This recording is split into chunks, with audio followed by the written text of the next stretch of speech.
And good morning, everybody. We're live. Congratulations. You made it through the week. Another amazing week of food safety, food quality, producing all the stuff that we know and love, and frankly, take advantage. Most people just assume that that amazing food gets there somehow mysteriously and that it's automatically safe. But based on some of these big recalls we've been having lately, Elena, not the case. And if you work in food safety and food quality, we're here to tell you thank you. We appreciate everything that you do. Yes. And we also appreciate your time as well. We know, Elena and I both know that an hour out of your day to listen to the chat and participate and share your knowledge of food safety is a significant time investment. And we appreciate that as well. If you're new to the chat, pull up a chair. My name is Brian Armentrout with the Food Leadership Group. And every Friday at 8 a.m., 10 a.m. Eastern, we live stream on LinkedIn and YouTube. And we bring to you all things food safety. And the coolest thing of this is I get to bring an amazing guest on the chat with me. And today, if you're a regular on the chat, you recognize Elena Montoya with 5280 Food Safety. How are you doing today, Elena? Good morning, Brian. I am doing well. And good morning to all of our friends and food safety heroes out there. Good morning, Michelle. We're super excited for an amazing episode. Yeah, and Michelle's going to be on the chat here in the future too. If you're not Michelle's connected with Michelle, I definitely, she puts out some very good content on LinkedIn. So thank you, Michelle. We appreciate you. Absolutely. Good to have Sean here as well. Sean's been showing up a lot here too. So thank you, Sean. Appreciate it. He's got the whole alphabet soup after his name there. I know two of them. What is CFI? What is CFIL? Certified? I'm not sure. Let us know what that is, Sean. Hey, Paul's here. Excellent. So Paul, of course, with Culture Advisory Group. He's the CEO and president over there and sponsor of the chat. So thank you, Paul. Thank you, Paul. I will be putting in a link to their website. Culture Advisory Group does tons of really cool stuff based up in Canada, and they're very, very well known down here in the U.S. as well. Joseph, welcome. Good morning, Joseph. Spectacular Halloween. Absolutely. October 31st. As you guys can see in my background, I put together a special background for the chat today. Got the spooky pumpkin down there as well. As people are filing in here. Michelle, excited to be a guest. The one thing, and I remember the first time you were on the chat as well, Elena, is that the first time you're kind of nervous, but then you realize it's just a conversation, and the hour goes by super fast, doesn't it? So fast. Before you know it, the hour's over, and you're like, oh my gosh, we had 5 or 6 more topics to talk about. Nice. So certified food industry leader. Nice. Maybe you guys should take that too. Oh, there's Brett. Good morning, Brett. Brett is also with Culture Advisory Groups. Good to see you, Brett. Leadership, right? Something we talk about for food people. That's huge, right? As we talk about here on the chat all the time. Technical skills, leadership skills, you gotta have them both. So today for me as well, Elena, a little personal note on this as well, is this is the 5-year anniversary of the chat, believe it or not. Oh, congratulations on 5 years of leading by example. Thank you. Well, and part of what's cool with the chat as well is this is a two-way street. As I sat back and kind of contemplated this as I was getting ready for the chat here this week, education is a two-way street. I've learned so much from the guests on this chat and from the people who participate, like Tim, for example. Good morning, Tim. And it's just an amazing platform to share information. So this wouldn't be here without you guys. So thank you very much. And the fact that we're friends, Elena, now is because of this. Yes. And I love the fact that you bring the industry together and provide the opportunity to discuss so many important food safety topics and really bring some knowledge and education to those who are maybe newer to their roles in food safety. Thank you. And so I dug through some of the archives and I found, let's see here if I can pull it up here on screen. I found a screenshot. I pulled up a screenshot of the very first, there's the very first chat. Your lighting's a lot better now, Brian. What's that? Your lighting looks a lot better now. You definitely fine-tuned that. Lighting is an art, that's for sure. So in this picture, you can see so my background lamp isn't on. I don't have an accent light back there. Mm-hmm. Back where my clock is, this isn't illuminated correctly. Just terrible. And you can see here the dog bed. You can kind of see him in there. In the background. So pre-noodle was Lenny. So Lenny was our Yorkie before that. He was such a good dog. He made it to 16 years old. And he would sit on my desk during the chat. And every now and then he would hear something. He'd kind of pop his head up and then he would go back down and do that. But yeah, so Jose looking good in that picture. I don't know. I probably aged a little bit since then in the last 5 years, but hopefully not too bad. We were all you still have all your hair, so you're looking good. There we go. Not trying to not do the spiky stuff on my hair. And what's funny too is I'm such a guy in that I still have that shirt I'm wearing in that picture. We keep everything. Once you get to a certain age, it's like, this works well. My wife always gives me crap because one of the things with like live streams and things like this is you want consistency. So I always wear the same shirt in every chat. And my wife hates this shirt. She hates. She's like, that is the ugliest shirt. I'm like, but yeah, it's got good contrast and yeah. There you go. It's just part of that routine. Thanks everybody for the congrats. I really appreciate it. I really enjoy doing this, and it's been an absolute blast doing this. So let's kind of dive in. But before we start here, Elaine, let's let everybody know a little bit about you on the chat here as well. Well, I'm a food safety professional, and this is actually my third career. So I started in 2017 and really started from the very bottom, working my way up into leadership. And I think that's what makes effective leaders, when you understand the roles and responsibilities, and you can relate to the people that you're leading a lot better because you've been there, and you also understand the importance of how departments need to work together to drive success for the brand. Mm-hmm.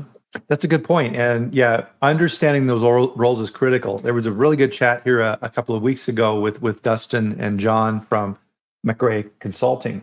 And Dustin has been CEO at food companies. And he said that was the one thing, if he could go back in time, that he would do, is he wanted to get a better understanding of, and just sit down with the people in the company and say, tell me what you do and explain to me how things work and your problems and what makes for a good week and what causes you challenges. He said, I wish I would have spent more time doing that.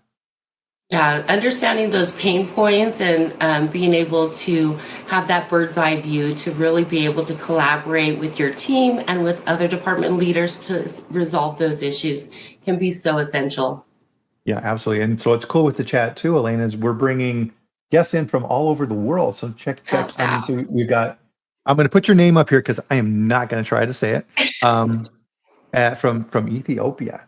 Very cool. Look at that. That is awesome. Very cool.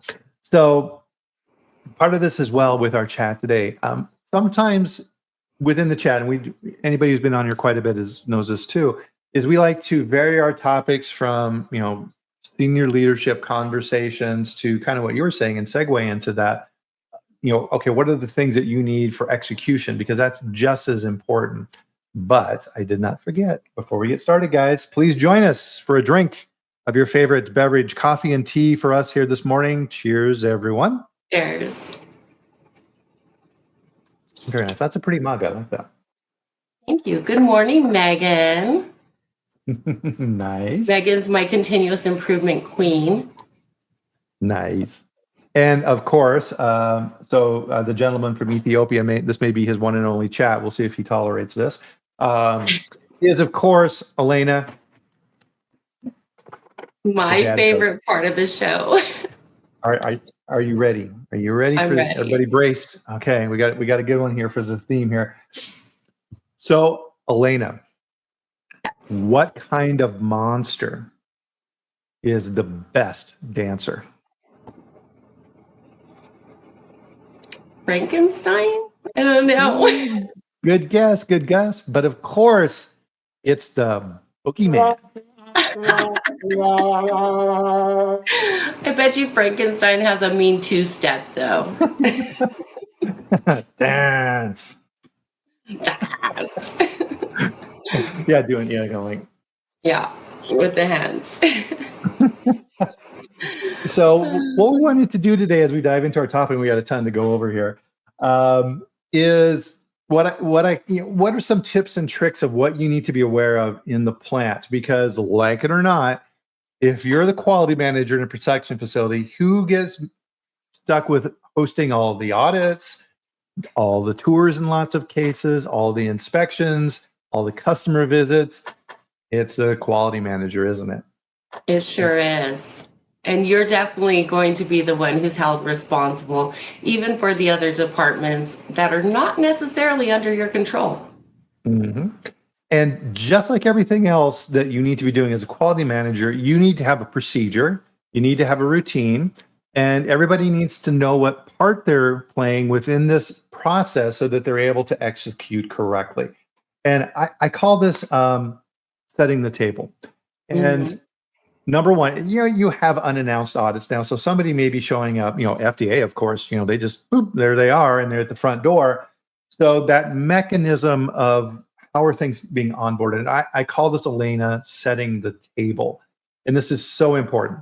And one of the things that I always do, if I'm going to visit a facility and I'm going to be doing some work for a client or whatever, I will always get there early and I will walk around and if there's people outside taking a smoke break, I talk with them, and if I can drive around the perimeter, I will. If it's a giant facility, if it's a smaller facility, I'm walking around outside. I'm pulling on doors.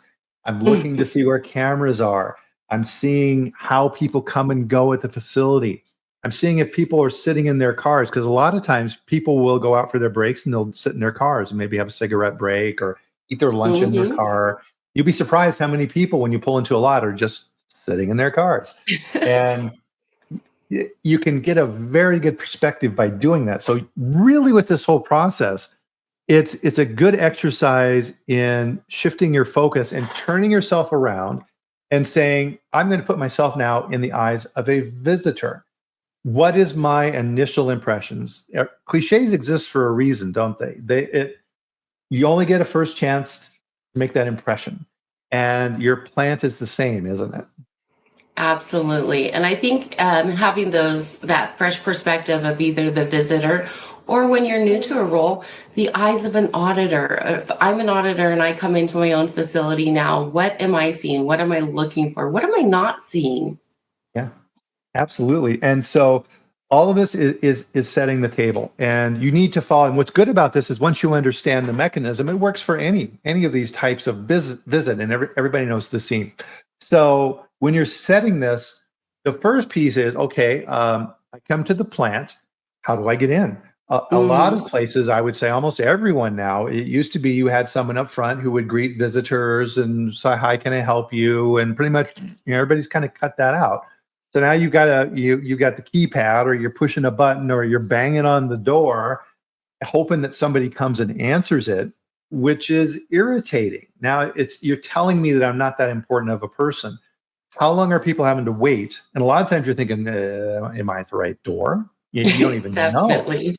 Um, Rod Wheeler talks about this too with security. If you have a security perimeter and you have a guard at a shack who are Hmm. bringing people into the facility as well, a lot of times those aren't even company employees; those are subcontracted out to a security agency, and those people change. You've got different guys each different day. How are they trained to onboard people, and how do they know what to screen for? Not to mention for this, but for biosecurity and everything else, completely new topic around that. But what is that initial first contact that guest at your facility has? Brian, to that point, I think we've all been at facilities where, nowadays, of course, we all have our RFID badges, and you're new to that facility, potentially visiting as a contractor or as a consultant, and people are just holding the door open for you. The employees are tailgating, some of them don't even have badges on them. Oh, as a department leader, I left my badge at home, or I Mhm. lost it and I forgot to tell you a month ago. Or Oh, I'm again, to exempt. that, yeah, Yeah. or to that point in the guard shack where they're just waving everybody through, whether that's Mhm. 18 wheelers or, manned personal vehicles. Yeah, they're sitting, the guards, they're sitting there, they're like this, Exactly. right? They're looking at their phone more than they're looking at anything else. And you're paying those guys a lot of money, and they are Yes. your first impression. So also at that plant entrance, a lot of times too, you have overgrown bushes and things aren't Hmm. trimmed and the grass looks like crap. Huge difference. Um, so that onboarding process.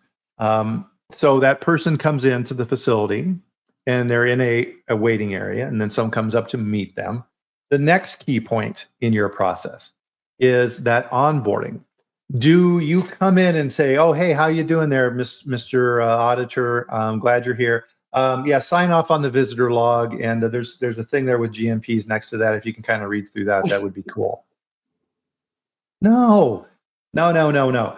This is your opportunity to sell, to sell your facility and to sell how much you value these programs, because people immediately pick up on that. And also, make sure that the rules to the game have been clearly defined.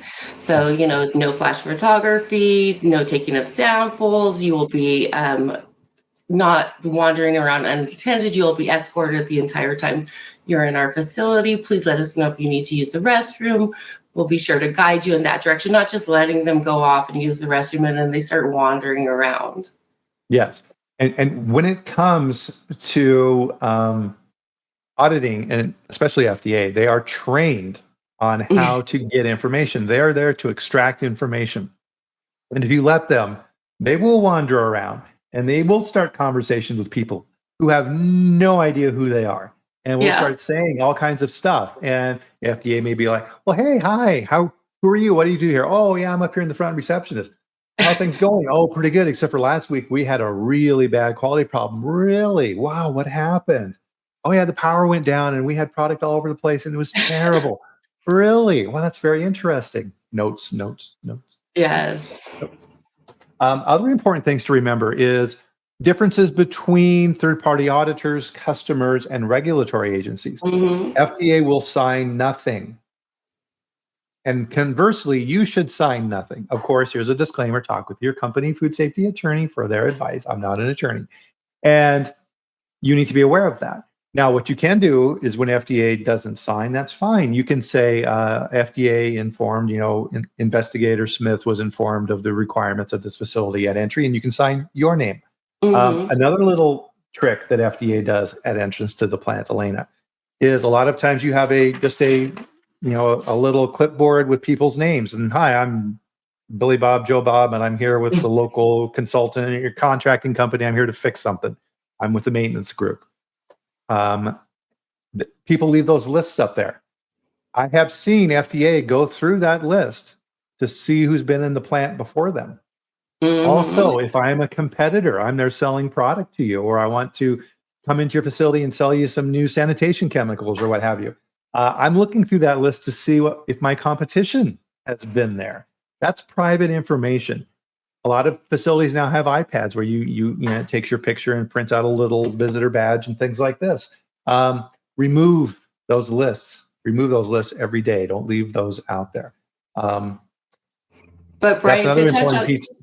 Oh, go ahead, to please. touch on that point with the visitor log, your visitor log should also not live in the QA manager's office or a conference room. So obviously when you are under audit or inspection, they want to make sure that you are actively tracking visitors to the facility, that they have not only signed in, but signed out. It shows a thoroughness in the procedure.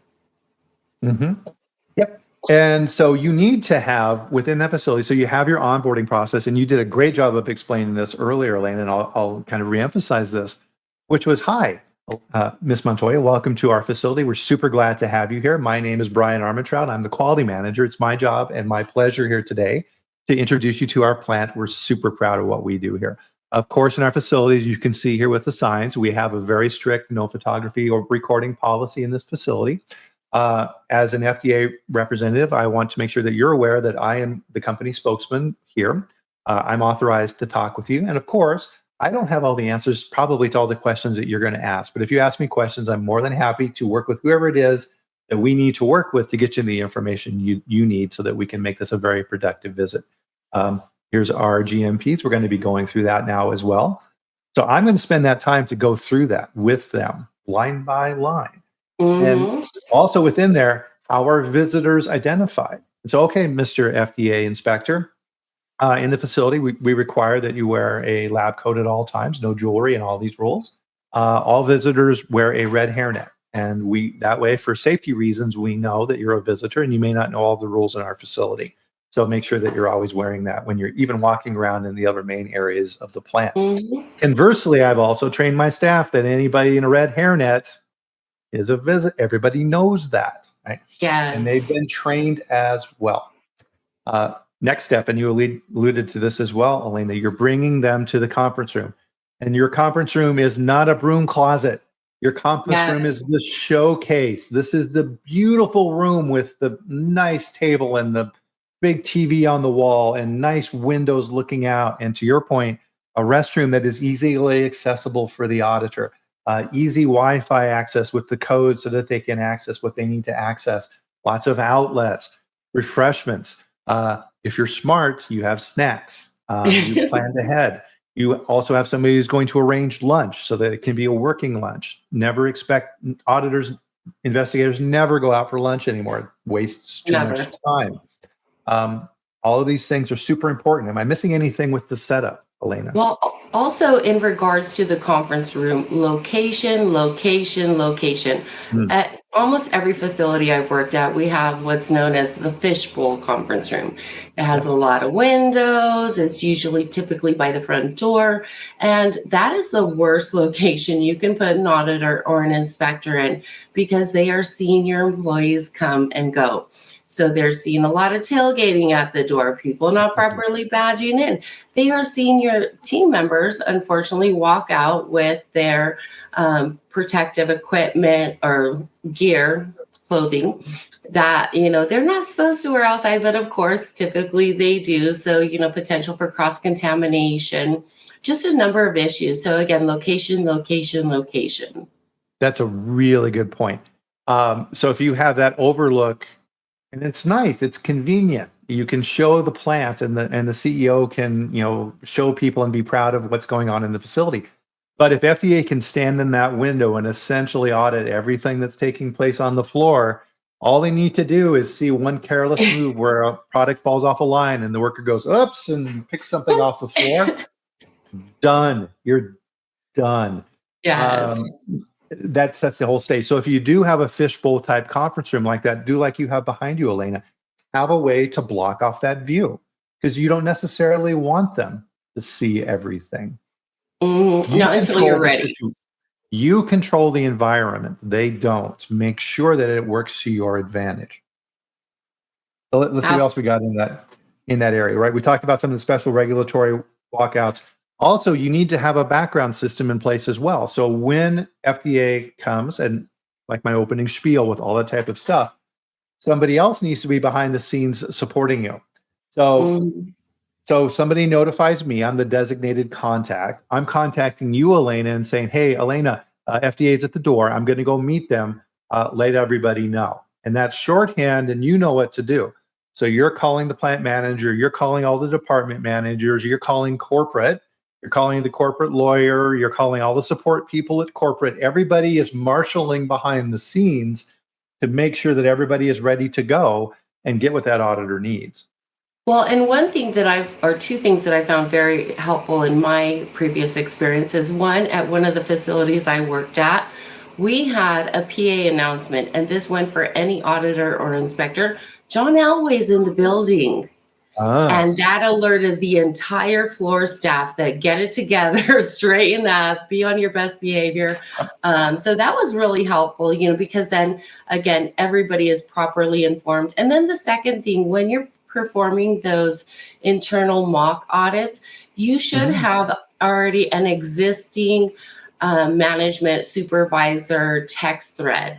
So you automatically make one text, everybody's alerted. Ooh, that's a good piece of advice. Now, part of this, and our talk here today is not to get into the minutia of regulatory audits and things, but also just to briefly touch on them. FDA is required to identify themselves, and they have badges, and they need to Mhm. show you identification. You cannot take a picture, or you cannot copy their identification. They're going to give you a Form 482, which is their notice of inspection. Those are two key things that you need to make sure to check if you're dealing with an FDA regulatory audit. Also be aware that in a lot of states, FDA subcontracts with those states to perform FDA audits. So you may Mhm. be getting a Texas State Department of Health investigator who is coming to do an FDA audit. That is normal. And you need to understand that's what they're doing. because that is a completely different audit than if state comes in and performs one on their behalf. You need to understand that context. I like So, Cortland's call out of Bobby, call your mother. yeah, that's a good one. Yeah, there's That no is reason you can't great. have a sense of humor about this as well. And that's what's so awesome about having Cortland on the chat here. He has a great sense of humor. Thank you, Cortland. He is And hilarious. so then you're having your opening meeting, and you want to make your opening. When I was at Lactalis American Group, my plant in Buffalo did an amazing job at this. They had a big conference room. This was a big plant. And when we had any type of a customer visit, regulatory inspection state, didn't matter. It was all hands on deck. Everybody, supervisor up, all came to the opening meeting. That room would be packed with 40 people. And Mhm. that investigator would sit back at the head of that conference table and go, oh, and look around. It would impress the snot out of them. It would You need a show second commitment. shot. You need a Yeah. second sign-in sheet just to capture everyone. Yeah. And then they'd be like, oh. And then they would then, start explaining to the group why they were there and what the purpose of the audit was and all this type of things. And you're seeing how just important it is during these things to set the table correctly. And that opening meeting, of course, and then after the opening meeting was over, you would get down to brass tacks, and the auditor and the quality manager and the support group would then meet. Another big piece of this is access to information. How is that going to work? Do you have information electronically? You should. Or is it a bunch of books? You shouldn't. And when they ask questions, how do you answer those? And a key piece of advice here, double underline, is answer the question they are asking and then shut the hell up. FDA is actively trained in psychological techniques to get you to talk. So they will ask you a question. Ms. Montoya, I would like to review documentations relative to your last corrective action for these customer complaints that I'm here for. And you say, okay, Mr. Armentrout, here's our information. I'll go through it and I'll say, thank you very much. And then sit there and stare at you. And that's extremely uncomfortable, even here on the chat, right? Just for a short little, and then people will automatically want to fill that gap with talk. Mm-hmm. Well, that's not all our complaints. Do you want to see some more complaints? Or, well, there was a big issue we had 6 months ago. Do you want to see more about that? Yes, I would. Right? Of course they do. Don't help them. Answer their questions. Shut the hell up. It is so hard to do, and you have to practice it. Well, Brian, back to setting the table. I think you said it best in your book, New Manager Mindset. One of the techniques that you had talked about was sitting side by side with the auditor, showing them that you're there to work together collaboratively to make sure that you're being able to demonstrate knowledge, be able to show them any documentation, answer questions, and that you're on the same team. And I think that's a really great technique and something from a psychological and physical standpoint that can work wonders in your favor. Yeah, absolutely. That's a good point. And part of this is, as I prefaced in my opening statement, and there's a reason I did that, is I have a boss. Everybody has a boss. There's certain things I can share. There may be things I'm not authorized to share. So if the FDA investigator says, I'm going to be taking pictures in your facility, I have authority and you can't stop me, I can say, well, okay, well, I can understand your opinion relative to that. This is a rather contentious issue. FDA has, deemed that they have authority in this issue based upon OSHA activities and different OSHA court cases that have taken place. However, this is still kind of a gray area. And relative to policy within my company, I think we're pretty clear on that. We want to work with you, of course. So tell you what, let's talk with our company counsel and let's see what we can do. Absolutely. And make the corporate counsel the bad guy. And the corporate counsel says, no, in this situation, I'm sorry, we are not going to authorize that. And then that decision-making process gets escalated. I had an old boss, Elena, that had a great saying. It was the organization solves all. And you may be having a disagreement with a coworker or a fellow manager in the plant, and you don't agree. You then go to your bosses, and they don't agree. Eventually, it gets to the CEO, and the CEO makes a decision. That's how it works. Right? The organization will figure it out. You don't have to take that on yourself, and you shouldn't. So make sure that you understand that and you do it in a polite way. Also, understanding with this, right? This is a whole nother food safety chat. There are certain things that regulatory agencies can ask for and not ask for. They will still ask for those things. They will phrase questions in a way that gives them more information than they are allowed to look at. So, for example, Ms. Montoya, I would like to review your complaints. What does that mean?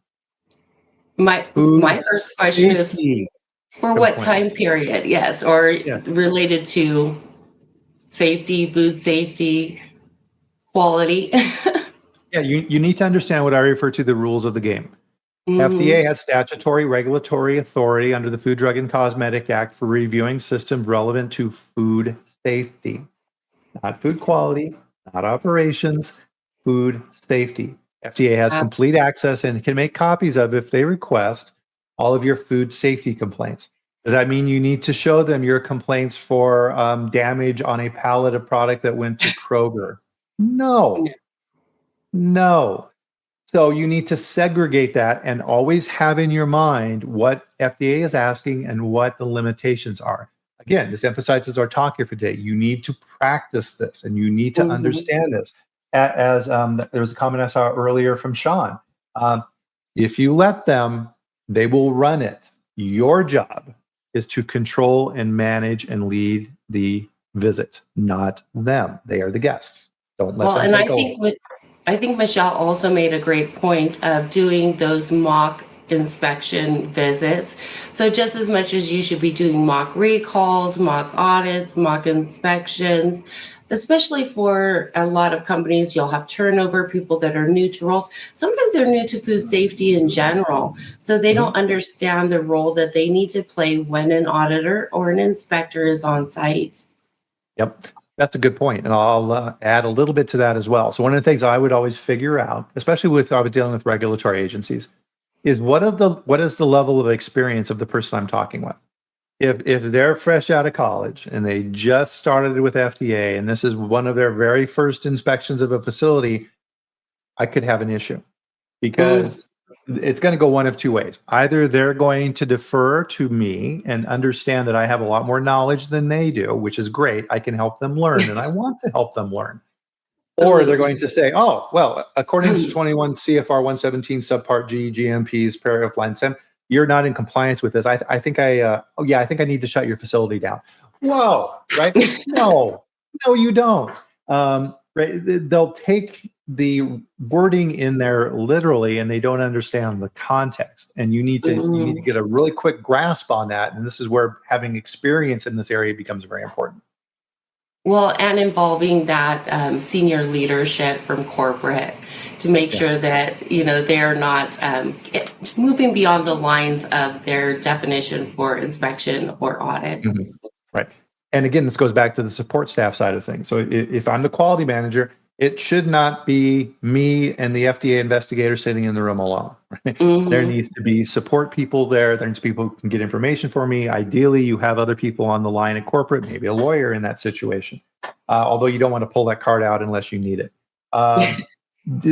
Because if you're there one-on-one, it's very easy for that conversation to shift in a direction it shouldn't go. So don't let that happen. We'll talk a little bit more about the prep side of this, but I'm going to switch over to the end. So your closeout meeting should be exactly as the opening meeting. It's all hands on deck. Everybody is there. Everybody wants to hear. It's very important what the investigator is telling the plant. Everybody needs to hear this. And you need to impress them to say, no, this is a very committed facility, because not only are you performing for this particular regulatory inspection, everything that happens during that goes in a file. And the next investigator who comes in always reads that information before they come to the facility, and the information and commentary that may be in that file that you don't even see relative to your facility. Very cooperative, highly professional plant, lots of commitment. That's going to roll over, and you're going to be building on your reputation as a good facility to work with, and that's important. So during that closeout, also never argue. Never argue. It's no. That's very unprofessional. If the auditor, if the regulatory person says, here's the nonconformances that I've found, et cetera, a lot of time plant managers will say, well, that doesn't, oh, no, that's ridiculous. We do that already. This gets back to the training piece. You need to work that in advance so that does not happen. It's a done deal at this point in time. It only hurts you to argue against these things at this point. Brian, I agree with not arguing, but I myself during closeout or during, that preliminary wrap up, if you're able to immediately show corrective and preventative action for something that was initially an observation that will potentially become a nonconformance, do that. Show immediate action. Show the auditor or the inspector that you are taking this very seriously, whether that was, something minor, major. Obviously, for a critical, that's not going to help you. Yeah. But definitely, if you can show immediate action and corrective and preventative action to resolve any issues while the auditor is in the building, it goes a long way to show your commitment. Yeah, I agree with that. And again, though, that needs to be a thought out tactic in advance. A good auditor, when they're issuing minors and majors, will look for patterns. A not very good auditor is going to, I was in the warehouse and I saw some cobwebs in a corner. I'm going to deduct and give you a minor for unclean facility. No, I mean, come on, really? And you can, in some cases, demonstrate compliance, and an experienced auditor will say, okay, I'm not going to write you up for that. But if they see a pattern of that, no, that's not going to happen. But a lot of times you can prep that in the opening process and say, hey, listen, if I find, and this is where you need to develop that good relationship and rapport with that inspector or auditor, is, hey, listen, if we find a really ticky-tack thing in the plan and it's really not impacting food safety or stuff like that, and I fix it right away, can we just not worry about that if I show you that it's taken care of? Good auditors will say, yeah, that's fine.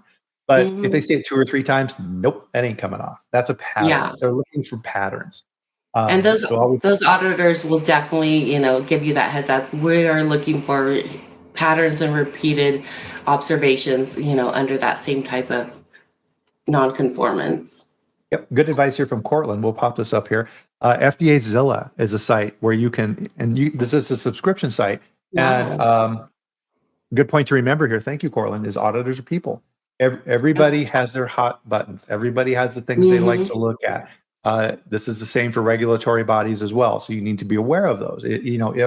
If they are looking at these type of things in a particular way, pest control or GMPs or whatever. Generally with FDA, they're a little more rigid around those things. They have more of a playbook versus third party. But you will get a feel for what they're most interested in. You need to be prepared for that. So of course, then, is the closeout meetings we're talking about a repeat. You're going to be thanking the person for visiting the facility, and you were so glad that you were able to learn from them and help to improve your facility. Puff them up. Okay? You're so happy they were there. And of course, this is the highest priority. So please tell us, what are your observations? And of course, after that, another important part is the closeout. Now you have nonconformances. You need to then, a lot of times plants are like, shoo, okay, that's over. And it's like, no, it's not. Now we need to very quickly and decisively close out those nonconformances that were cited. So many plants let them sit, and that FDA 483 with a few little minor ticky-tack things in there becomes a warning letter, and that is completely avoidable.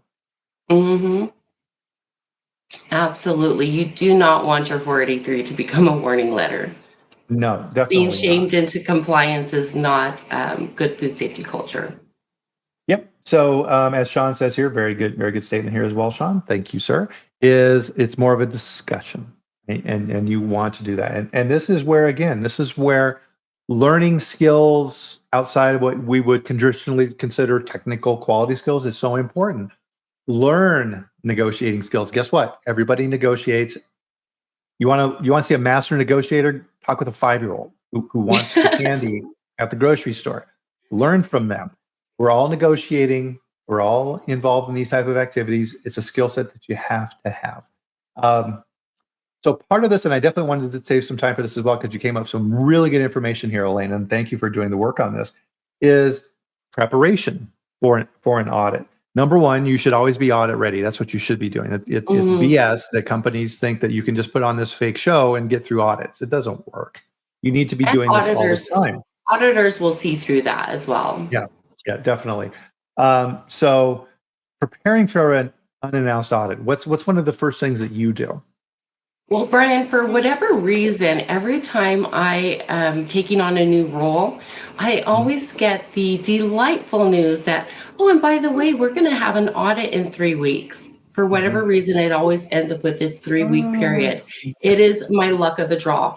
So, with that being said, I have had a lot of experience preparing for audits in a very short window of time, especially when you're new to your role and you're new to a facility or just new to a facility in a typical type of role. So that can be a lot to take on, just, cleaning out your office and getting organized and becoming familiar with your teams and the processes and procedures out on the floor.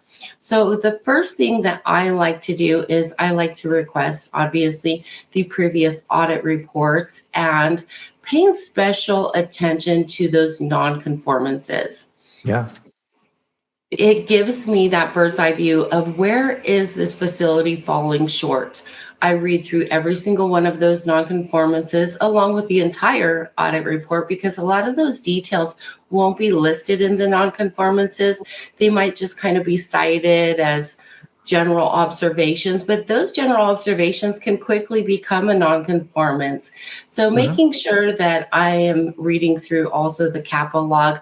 Was the corrective action effective and was it aligned with the nonconformance?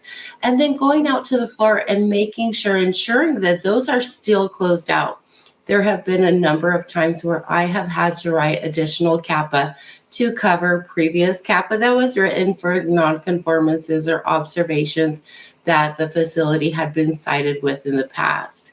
Yeah. So, another thing, checking calibrations, Mm. checking those contractor binders. So I always like to have my pest control operator come out the week prior. We get to do a site walk together because, especially when you're new to a facility, you may have not had time to go walk the entire exterior. Some of these facilities can be quite large, 1 million square feet, 1.5 million sometimes. And that can be a pretty long walk. And there can be a lot of things that a trained, knowledgeable pest control operator can bring to your attention. It'll give you enough time to remedy those situations and making sure that all of your contractor binders are up to date so that you have all of your reports in there and you know how to access your SDS. All your facility site maps are correct and everything's been properly updated and upkept. Yep. So to circle back what we were talking about earlier is if you're FDA and you're coming in to audit a facility, you're reading the file. So you know what all the past issues were. And you're going to be Mhm. checking to make sure those are closed out, get a step ahead. So internal audit results, that's always a weak point in companies, isn't it? Yes. Again, checking to see when the last time an internal audit was performed, what area did the facility audit? So making sure again that you have a current internal audit. When was the last time you had a mock recall? When was the last time the facility performed a traceability act? So if Mhm. those haven't been performed, I get to that lickety split because I want to make sure that we can document that we are following those traceability rules and that we can properly perform when time is needed. Yep, absolutely. And there's nothing that says you can't perform a mock audit. Bring somebody in to act as an auditor and do a mock audit. Absolutely. You can Another learn a thing that lot. I Another thing that I like to focus on when I'm new to a facility is implementing a lot of those foundational trainings. So, GMPs, allergen training, chemical safety training, just kind of being out on the floor and observing opportunities for coaching, teaching, and training, especially when it comes to cross contamination. And then, of course, reviewing all of your environmental monitoring program. So, your Oh, absolutely. documentation has monitoring been taking place on a weekly basis? Has it all been documented? Have you had any presumptive positives? Were they properly vectored? Has that investigation been closed out? Because environmental monitoring, as we all know, is a leading cause of recalls. Yes. Oh, and that's a good one. I want to put a line under that one. So Sean Stevens and I were talking about this. So Sean, the food safety lawyer. So with that, if you need to have a robust environmental monitoring program, and you need to have hits that you then close out. If you keep getting a hit week after week after week after week, and FDA sees that could very quickly, to your point, Elena, result in a recall, or you have a swabathon on your hands all of a sudden, and you've got 5 or 6 FDA investigators swarming over your plant, taking 1,000 samples. Right, your world can get really ugly very quickly if you're not careful. And for those 1,000 samples they take, you also need to be taking 1,000 samples, because you need to have your own reference for those locations. So you may not even have 1,000 swabs on hand. You better be calling your lab and being like, "Stat, send more swabs over." Right. Well, and that's something that you need to be careful with as well. And this is another process you need to figure out and gameplay in advance. So FDA does a swabathon. Do you take duplicates? Yes, we're going to do that. That's part of our company policy. There's another question behind that. Do you actually test them? A lot of companies say no, because you could end up with a scenario. FDA comes back and says, good news, all of your samples were negative. What if you had 3 positives? Do those disappear? Nope. And FDA is going to ask about that. And they're going to say, what did you get on your duplicates? Because they're going to see you taking those samples. So what a lot of company policies are, and this is why you need a good food safety lawyer, is they say, we will take duplicate swabs of all sampling sites, always clean immediately after a site is sampled and sanitize that site, and then keep those samples in reserve. If FDA has a hit, then you send it out for testing to see if you can replicate their results. That way you at least have something to talk about. We're getting a bit down in the weeds there, but that's a really important piece that you need to figure out. And it goes back to reemphasize our theme here today, which is you can't be figuring all this stuff out when you're sitting up with FDA in the conference room. This needs to be done in advance. That's a great point, Brian. So one of the things, and thank you for this, Elena, one of the things that you see at conferences a lot, and this is really, really valuable information, is you can learn from large groups. And FDA will have this information somewhat, you can get through it, but SQF does a great job with this, is coming up with nonconformances. And you were gracious enough to put together a list of the leading nonconformances. And let's switch over here to that from our lovely Jose. We'll take him off, and then we will throw up, hopefully, where are you? It was just there. At the stage. Hey, there we go. Okay. So here we have the leading nonconformances. So let's walk through this, please. So this is, again, just a review of audit and inspection preparedness. So reviewing all previous audit or inspection reports, those 483s, potentially, if they haven't closed those out, reading that warning letter, ensuring that all those nonconformances are still closed out. That is so essential. If not, write that additional CAPA and create a program where you can ensure that you are implementing and creating preventative action, because you don't want to keep cycling back and, oh, the team had refresher training. That is the easy way out. Auditors are tired of hearing it. I think us as industry professionals, it's just a complete cop-out. You're phoning it in at that point. And then, of course, performing that internal audit of documentation and programs. If you're seeing that you are falling short with records or documentation for one area, that is going to compel you to dive deeper into your other programs and documentation. So typically that'll be the tipping point for me, whether I do a complete deep dive or I'm doing just a general overview of programs and procedures. And then again, reviewing that CAPA log and the documentation associated with it. I would also like to take a moment to thank Tammy Van Buren and Leanne Chuboff, because this information was what caught my attention when I was taking my SQF practitioner certification. So I thought it was really essential that I could help share that with each of you today, because I don't think that these nonconformances are specific to SQFI, but I think that they are rather standard throughout the industry. So I think these can help us all really focus on those important areas and be a bit more prepared for our audits and inspections and uphold all of those food safety standards and regulations. Yep. So a very important point that you made in there is auditors have a whole lot of information to get through.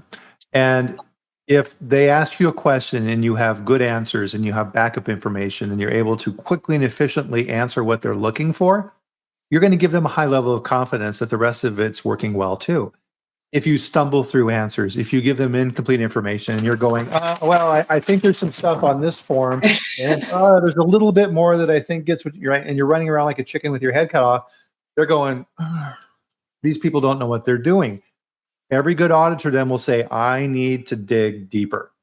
So if they say, I would like to review training records for 5 random employees, and you say, oh, well, I happen to have 5 random employees sitting right here and everything is pristine, they're going to say BS, right? Yes, thank you very much. I would now like to see 30 more records, because now they know you're blowing smoke. And there's no bigger signal to an auditor that if you're trying to deceive them in some way, you're asking for trouble. Well, and another thing too, you do not want to frustrate your auditor as you're sitting there fumbling through the OneDrive or the Share Drive or some other haphazard storage process that most companies, unfortunately fall prey to. So when you get on site, go through all of those random OneDrive, Share Drive files and create a system of hierarchy where your documentation aligns with that section of the code. Does someone talk about this in a book? Someone should really talk about that. Big pet peeve of mine, right? Yeah. So worst thing in the world that you can do is have giant 3-ring binders, and essentially you hand it to the auditor and say, here you go. Why don't you just thumb through this and sign my death warrant? Jeez, I hate that. All right, so next slide, please. So here are the top critical nonconformances. As we all know, this is an automatic fail. And obviously pest prevention, we've all seen, especially with the recent anniversary of Peanut Corporation of America, a lot of companies have fallen prey to this. The park doctrine and the adulteration of an environment that is not sanitary, where the product is being adulterated and contaminated by pests. So naturally, that is a huge area of focus. And then that food safety plan. When was the last time it was reviewed, revised? If you're new to your role, there's probably other people within the organization that are also new to their role. So making sure to update that org chart and making sure that you have a signed copy by your GM or your plant director or manager. And then, of course, product sampling, inspection, and analysis. So documentation, documentation, documentation. Yeah, and definitely. I mean, so I think this is really, this is what I've been working on in the food leadership group is moving beyond these static documents that we create and realizing that risk is a moving thing in the company. Your food safety plan should be constantly being looked at. If a new supplier has entered the mix, your risk just changed. And a lot of times people just look at that hazard analysis and say, okay, this particular ingredient, here's my severity, likelihood, No. Who are you actually buying from? Or even at corporate, let's say the head of procurement changes. Now the entire procurement strategy just changed in the company. How's that impact your food safety plan? All of these type of things need to be talked about. Yes, especially if you're working with multiple products, they might have a formulation change. You might have an allergen that's slipped under the radar. So really Yeah. just taking time to review all of those essential components. Next, let's talk about the top major nonconformances. Of course, cleaning and sanitation. I think that was demonstrated best by Boar's Head. I don't know if they're GFSI, but a lot of companies have fallen prey to poor cleaning and sanitation practices. Internal audits and inspections, equipment, utensils, and protective clothing. That goes right back to those GMPs, those foundational building blocks of food safety. And we've all fallen prey at times to management responsibility. Food safety culture starts at the top and it starts with management. So, again, like Brian had mentioned, having that room full of people at the opening and closing meeting, that's a sure way to show that management commitment has been demonstrated, that you have an active and healthy food safety culture, and you're less likely to be hit with that during your audit or inspection. Amen. And let's see, oh, where'd my button go? There you are. So the minor nonconformances, what do we got there? Yes, for the top minor nonconformances, many of the major nonconformances were repeated, but since we've already discussed those, I'm not going to touch on that. Here we're seeing a high propensity for building materials. So floors, doors, ceilings, walls, drains. Those things can have a big impact on your environmental monitoring program, sanitary conditions. We've all seen recalls where oftentimes you have FRP. A lot of the older facilities I've worked at have been laden with FRP or ceiling tiles. Oh my gosh, ceiling tiles. Oftentimes you might have that older flooring like the dairy brick, or you've went through some flooring upgrades where you've went through that epoxy ceiling. And if you work in an environment with high oils, that epoxy is going to start lifting. You're going to get pockets. Oftentimes maybe the footing isn't properly sloped or mounted to the floor continuously. So you're going to get harborage. Of course, dust, insects, and pest proofing. So doing that perimeter walk or that facility walk with your pest control operator, making sure that you don't have that pile of outdated and no longer functional manufacturing equipment. I think there's some maintenance manager at every facility that's a secret hoarder. Oh yeah, we're going to fix that. Don't worry. Or we're going to recycle that. And then it just never gets recycled. So then you have bunnies or stray cats living under this pile of equipment. Oftentimes mice and rats will build their homes there. So that can be a huge risk when it comes to integrated pest management and food safety. And then, of course, records. Back to that internal auditing and inspection of all programs and procedures. Yep, absolutely. So fantastic list. Thank you. Just a closing and just a little piece of good advice on this is when I would get audit reports back from my plants, and I had one or two minor nonconformances, and it was like a slight door ajar, or one of these records wasn't quite. Auditors are going to find something. If they find two or three ticky-tack things don't impact food safety in the big picture, I'm fine. You're doing great. You're doing great. Don't worry about that. It almost kind of bugs me a little bit if I see 100, because I'm wondering, did the auditor actually do anything? Because I want them to help improve my plants. So don't sweat those. We're almost out of time here, Elena. Let's bring this back up. What would you like to leave people with here today? One just last final thought, and again, thanks to Leanne and Tammy Van Buren. They had also mentioned that most facilities are experiencing and recall 203 days since their last audit. So that's about that midway point. Don't get comfortable. Again, prepare and be food safety ready and inspection and audit ready every day.